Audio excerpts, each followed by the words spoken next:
Suasana pagi yang hening saat 3 buah kapal kura-kura berlabuh di pantai Negeri Latu. Sebagian masyarakat masih tertidur, ada juga yang menjalankan salat subuh, dan yang lain sedang sibuk mengerjakan pekerjaan rumah. Dua pemuda melihat kapal yang mendekat ke arah pantai Latu. Dengan bergegas, dua pemuda itu berlari ke arah pantai dan mengecek tentang keberadaan kapal itu. Setelah mengecek tentang keberadaan kapal itu, salah satu pemuda mengabarkan bahwa Remes telah memasuki Negeri Latu. Dengan kepanikan, masyarakat Negeri Latu berlari berhamburan keluar rumah. Ada yang berlari meninggalkan anak ibunya dan saudaranya. Ada yang berlari ke arah Masjid Al-Fajar Negeri Latu, dan ada pula yang berlari ke arah hutan Negeri Latu. Tapi dengan kejamnya, pasukan Remes membabi buta menembak hingga membantai ke-9 pemuda Negeri Latu yang berada di depan Bailius saat itu. Setelah itu, Komandan Remes memerintahkan pasukannya untuk menuju ke Masjid Al Negeri Latu yang merupakan tempat berlindungnya masyarakat Negeri Latu pada saat itu. Di sanalah pasukan Remes dan komandannya menemukan ke-10 pemuda dan menggiring ke-10 pemuda itu untuk keluar ke arah masjid. Di depan masjid, Komandan Remes memerintahkan ke-10 pemuda itu untuk menggali kuburnya masing-masing setelah dibunuh. Komandan Remes memerintahkan pasukannya untuk membantai habis dan membakar semua masyarakat Negeri Latu yang pada saat itu. Dalam perjalanan, setelah membantai masyarakat Negeri Latu yang berada di Masjid Al-Fajar Negeri Latu, Komandan Remes memerintahkan pasukannya untuk menyisiri pedesaan Negeri Latu. Dalam perjalanannya, Komandan Remes dan pasukannya menemukan kedua pemuda, yaitu Sulaiman Wakano dan Kalimpati. Dengan kejamnya, Komandan Remes dan pasukannya menyiksa kedua pemuda itu hingga tak berdaya. Setelah membantai, Komandan Remes memerintahkan pasukannya untuk menyisiri belantara hutan Latu yang merupakan tempat berlindungnya masyarakat Negeri Latu pada saat itu. Setelah itu, seiring berjalannya waktu, kehidupan masyarakat Negeri Latu yang berada di belantara hutan Latu semakin mencekam. Kelaparan menghampiri.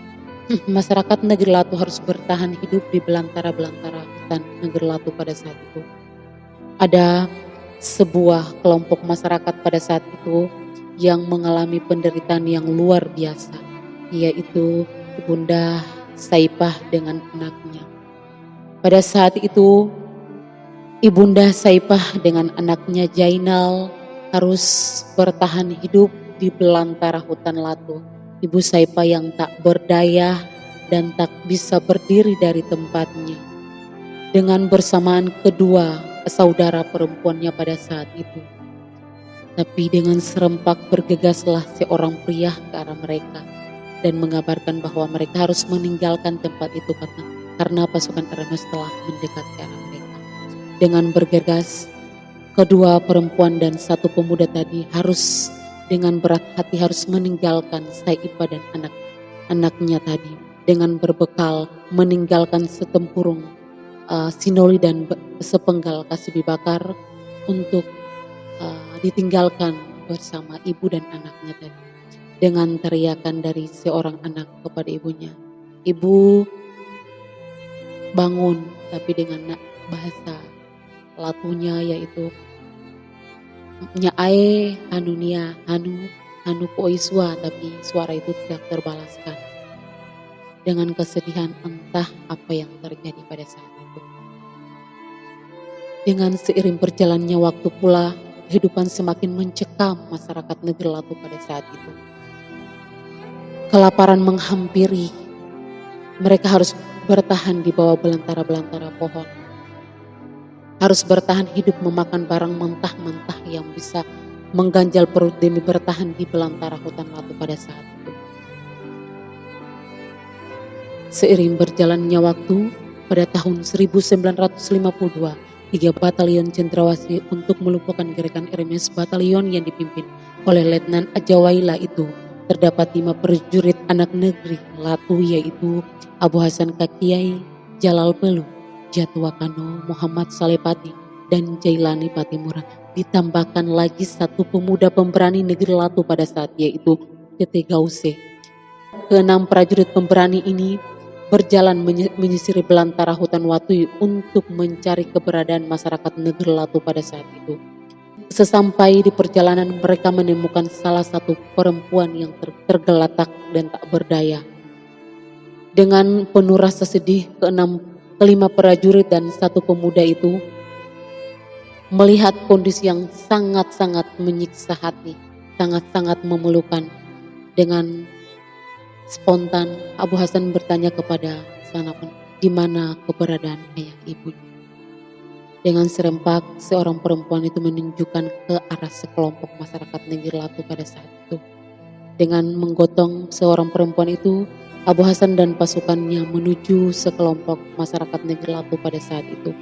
Di sanalah ia bertanya lagi kepada masyarakat, di mana keberadaan ayah ibunya.